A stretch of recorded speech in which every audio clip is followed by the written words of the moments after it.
Hai guys, di video kali ini saya mau bahas barang anget dari G-Quarks lagi, G-Quarks lagi. Yes, ini seri Candy Toys G-Frame FA, harganya 680 yen. Awal tahun ini, ngelihat G-Quarks dijadiin HG aja kan kayak udah unreal gitu, aneh banget. Sekarang bisa dijadiin G-Frame nih. Iyalah, desainnya kompleks tapi bisa dijadiin model gitu, sebuah kewauan aja. Nah, ini dijadiin G-Frame yang mana ini tuh Candy Toys. Candy Toys itu kan mainan permen ya, yang udah pernah saya review. G-Frame tuh hampir 11-12 lah ya sama HG. Nah, dengan desain G-Quarks yang agak kompleks ini, bisa saya bilang G-Frame-nya tuh kayak HG, tapi kalau teknologinya tidak kekinian. Line up G-Frame volume 8 ini sebenarnya menarik, ada Strike Freedom, cuma agak nganu ya, harus 3 box dan kualitasnya jauh lebih kurang daripada HG-nya. Tapi kalau beli Black TriStar 3 biji nih ya dipajang bareng, itu valid banget sih. As always, manual Candy Toys atau permainan zaman sekarang tuh ada di barcode, jadi bisa langsung direct ke websitenya. Dan sekarang saya mau ngeliatin kotak pertama dari G-Quarks Armor Set.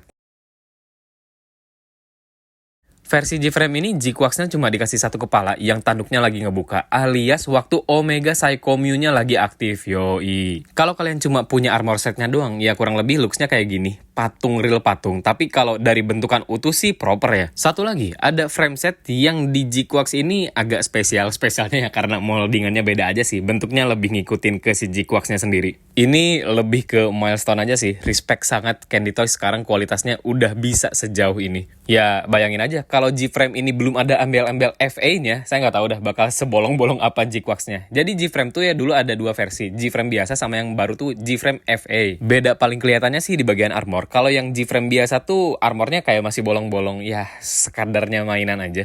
Yang sekarang, detail armor dan artikulasinya tuh bener-bener diperhatiin. Ya, contohnya kan kayak G-Quarks ini, yang udah sering saya bahas, G-Quarks tuh bentuknya aneh dan tidak lazim daripada Gundam biasanya. Meskipun desainnya sekompleks itu, tapi setelah G-Frame-nya dirakit mah ya gampang-gampang aja. Semua orang juga kayaknya bisa deh. Cuma, yang selalu jadi concern saya buat G-Frame ini adalah masalah price point-nya yang mepet-mepet HG. Kayak misalnya dua kotak ini kan bisa habis 1.400 atau 1.500 yen setelah pajak Jepang. Belum lagi Strike Freedom tuh, habis 3 kotak. Lebih mahal daripada HGCE-nya, sekitar 2.100 atau 2.200 yen. Dari statement tadi harusnya muncul pertanyaan dong, apakah G-Frame ini worth atau enggak? Sebenarnya udah pernah saya bahas sih di 2 video sebelumnya, tapi bolehlah saya bahas lagi ya. Sebenarnya mah worth aja kalau kalian ngerti harga Candy Toys masuk sini tuh jadi berapa. Dan ada sedikit pandangan menarik dari saya buat seri ini.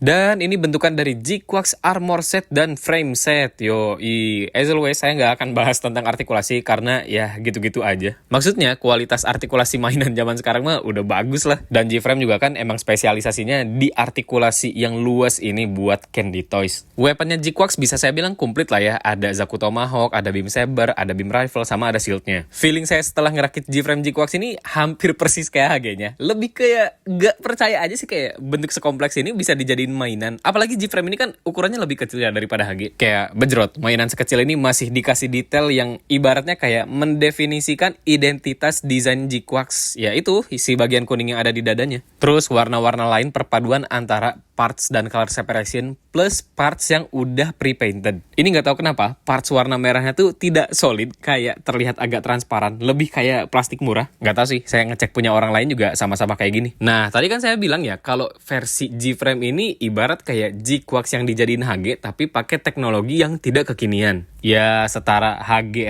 2014-an ke atas lah. Kalau dibilang artikulasinya jelek, ya jelas enggak dong. Cuma kan HG G-Quarks tuh udah beyond lah, udah bagus, nah tambah bagus lagi. Jadi kalau kalian masih lihat ada orang yang komen sesumbar tentang HG G-Quarks, itu mah udah jelas nggak valid lah. Ada satu yang menarik di G-Frame ini sih, si bagian kerahnya tuh sekarang bisa gerak. Ngaruh atau enggak sebenarnya ya enggak sih, tapi lucu aja. Jadi kalau tangannya gerak naik ke atas itu effortless, bahunya gerak, kerahnya juga gerak. Torsonya juga standar HG dulu banget kan. Iya, ada double sided joint, tapi enggak yang sampai nengkuk bungkuk mampus gitu loh. Terus masalah perdesainan juga HG nggak ada problem apa-apa kan. Coba lihat di G-Frame ini yang bagian torso warna hitam itu mentok ke bagian waist. Pertama, bungkuknya jadi gak maksimal. Dan kedua, kalau dibengkokin ke kanan kiri, itu tuh si bagian warna putihnya bisa copot. Ultimate-nya, pose ikonik G-Quarks-nya tuh ya mentok cuma bisa segini doang. Dari sini aja harusnya udah kebayang lah ya, HG G-Quarks tuh beneran sebagus apa. Terus ada parts yang mudah copot, nggak sesolid HG-nya kayak bagian bahu, waist, terus bagian kaki ini juga separasinya. Kalau G-Quarks rilisnya tahun 2010-an, saya nggak yakin deh kualitas HG-nya bakal sebagus itu. Ya, mentok-mentok paling bakal kayak si G-Frame ini kan. Kebayangkan?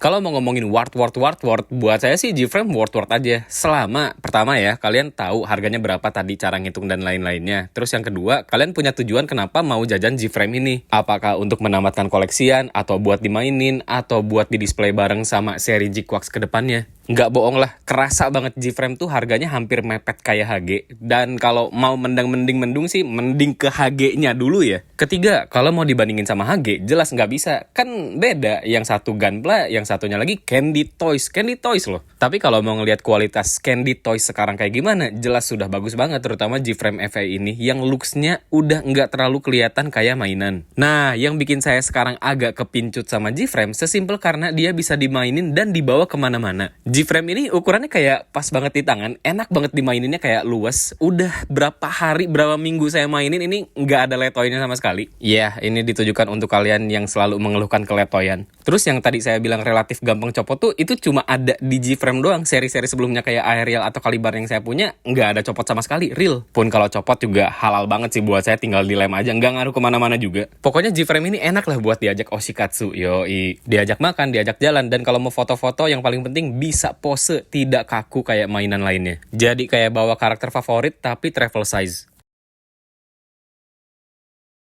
As always, yang agak nganu buat saya, sisa frame yang dari armor setnya itu bisa dijadiin stand base yang bentuknya kayak, ya gitu deh. Tidak cantik tapi secara fungsional oke lah. Ya kalau kalian niat bikin aja base-nya sendiri. Soalnya standnya udah proper banget, itu bisa gerak kan. Dan ini bentukan kalau G-frame-nya lagi pakai stand base, stand armor, stand frame. Ya ganteng lah. Pokoknya kan ganteng gak ya? Kayaknya enggak deh.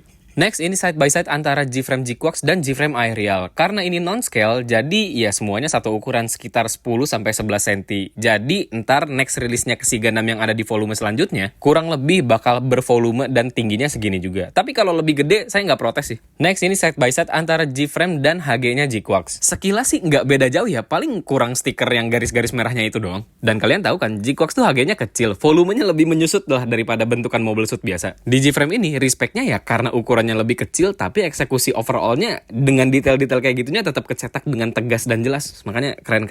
Paling ini sih yang saya nggak ngerti. G-Frame itu di bagian item matanya itu tuh kayak offset banget, kelihatannya kayak kumis Jojon. Kelihatan lah kotak banget itu di depan. Sedangkan di HG-nya nggak kelihatan ada kayak gituan. Maksudnya ini kali ya buat nambah lengkung kedalaman mata. Tapi ya gitu kayak kumis. Ternyata di boxnya juga memang kayak gitu. Cuma tidak sebleber dan offset di produk aslinya. Ya gampang lah ngebenerin kayak gini, ngilangin cat mah tinggal pakai isopropyl alkohol atau hand sanitizer juga hilang. Merahnya juga yang tadi saya bilang agak tembus pandang kayak plastik murah. Di boxnya sih kelihatan warna merah itu solid banget ya. Jadi apakah G-Frame ini saya rekomendasikan untuk kalian? Sebenarnya buat kalian yang masih mendung sama HG-nya dan ngebandingin yang udah tahu tidak apple to apple sih ya jelas enggak ya. Ya jajan aja dulu sono HG-nya. Cuma buat kalian kolektor yang tadi saya bilang punya tujuan sesuatu, terutama yang mau mencoba oshikatsu, G-Frame ini sangat amat saya rekomendasikan. Sumpah enak banget maininnya, terutama karena ukurannya yang cuma 10 cm dan well articulated. Pocket size juga lah yang sebenarnya bisa dimasukin sih ke saku kalian. Terima kasih banyak yang udah nonton video ini sampai akhir. Sampai jumpa di video berikutnya. Dodo.